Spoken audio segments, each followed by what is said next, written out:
Hi, it's Stuart Sutton at Remax One. Hope you're having a great day. Yes, I do specialize in Berry Creek Country Club homes, and I'm going to show you 2019 compared to 2018. Everyone is a little concerned about the length of the strong market that we've had.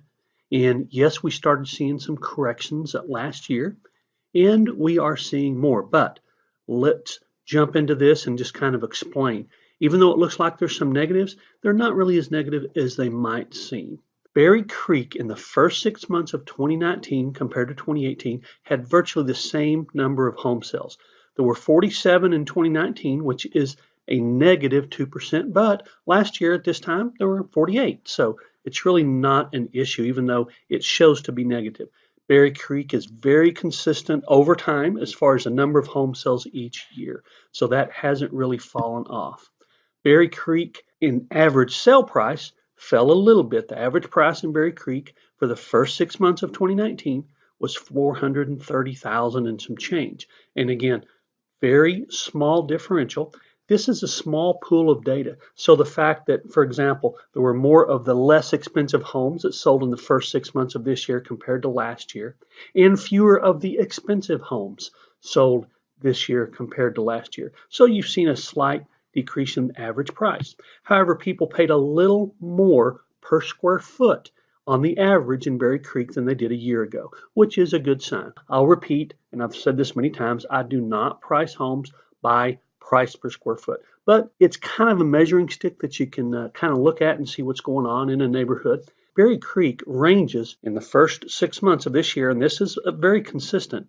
It has a very wide range of price per square foot, 99.57 to 197.82. So you can see that agents who use price per square foot to price a home can be very errant in their valuation. You have to know Berry Creek. You have to know which comparables work, which ones you should use to value a particular home. The different builders and sections and nuances are very important. But the price per square foot did go up a little bit in the first 6 months. That's a positive sign. The days on the market did go down. Now, as you can see, that's green. Well, minus for days on market is positive. The first quarter, it was about 83 days. And after the second quarter, the first 6 months, the average was about 81 days. That's a little bit positive as well.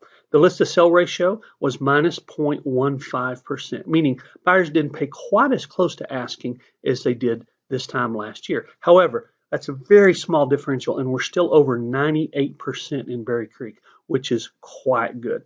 Over 98% of asking is what buyers are paying in Berry Creek. Here's some interesting information that I thought you might want to see if you're thinking about putting your home in the market in Berry Creek. Homes that did not have a price reduction. In other words, they went on the market at one price, and then when they went into contract, that was the price they were at. They sold for a higher price, about 5.4% higher. What that really leads you to understand is that pricing a home a little too high to see if you can get something can end up biting you in the end.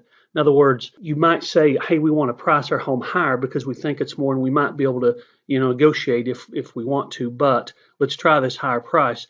If you have to reduce that price because you were too aggressive, you're going to actually end up selling for less in the long run. That's also proven by this. Homes with no price reduction sold closer to asking price, and that's substantial. That's nearly 2%. And if you think about your price range, that's pretty considerable.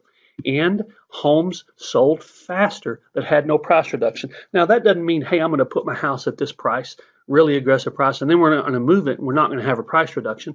That's not what that means. What these three slides mean is simply homes that were priced properly to begin with, sold higher, closer to asking, and they sold faster. Now, the average of 131 days for homes with price reductions is very, very substantially different than 41 days. And the reason for that is because it takes a little time to be on the market and then realize, all right, our price is too high, we need to move it down. And that adds up. And the result of being on the market longer shows buyers that they can get a better deal on your house, which this slide obviously shows. And it eventually sells at a lower price than you would have gotten if you'd have priced it at market to begin with. I hope those three slides make a difference because They are apparent in virtually every set of statistics that I do. The summary is this: the number of sales was slightly down. Again, virtually no difference, even though technically it was down. There was virtually no difference. The average price very slightly down. The average price per square foot up. The average list to sell slightly down, and the average days in the market a positive when I say down here. So you've got a mixed bag of statistics in the first 6 months of Berry Creek, but Berry Creek is, again, very steady, very consistent, and is still doing well. But we are seeing some negative and some positive statistics, whereas a couple of years ago, 3 years ago, we saw no negatives at all. We are starting to see some corrections, but at least they're not drastic corrections. They're very subtle, if that makes sense. Remember, you can see all homes for sale at cberrycreekhomes.com, and you can keep up with Berry Creek real estate activity at berrycreekstats.com. See what's going on and what's happened with Berry Creek, even what's happened over the last 5 years. How has that affected your home's value? Thanks so much. Make it a powerful day. Bye-bye.